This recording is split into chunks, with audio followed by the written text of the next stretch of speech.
want to tell you a story of a time when I was about 8 years old, and I heard my mom calling me from the living room. So dutifully, I walked down the hallway, and I assumed that I had a chore to do. And when I got there, she was standing in the doorway of the living room, and I could see past her my dad sitting on the couch behind the newspaper.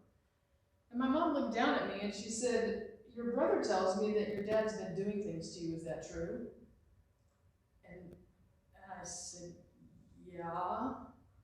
And she looked at my dad, and she said, "Is that true?" And he says, "I don't know what she's talking about." And he never looked up from the newspaper.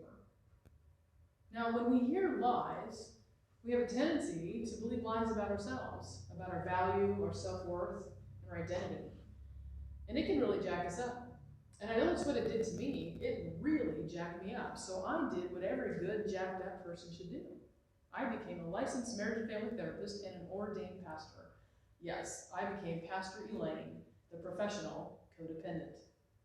Now, after all of my personal therapy and a decade of college and 2 decades of my own private practice, I was frustrated because my clients were getting stuck. And I'm thinking, why? And it was very frustrating. So one day I was sitting on my couch at home just kind of thinking about this. And I'm like, why? And I heard 2 words. Would you like to know what they are? Identity abuse. So everybody say that out loud, identity abuse. And I'm like, what is that? What is identity abuse? And I'd heard of sexual abuse and physical abuse, but I'd never heard of identity abuse. And what I realized was that my identity was abused before I was old enough to even know I had an identity. So I lived with the lie because it felt true, and it created a lot of damage in my life. So I went back to my clients and I was explaining to them that they were believing a lie and teaching them all about identity abuse and watching them flourish and grow. And so I created a program called Identity Abuse Busters.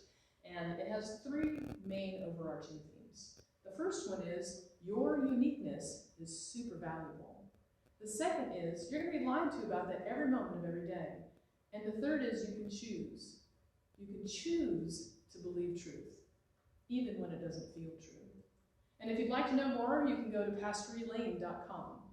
And I'm really happy to tell you that 13 years later, when the police came knocking on my door, I was able to stand up to myself and speak the truth, and my dad did go to jail. So I have now become Pastor Elaine, the identity abuse buster.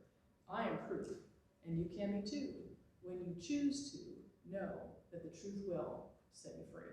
Thank you.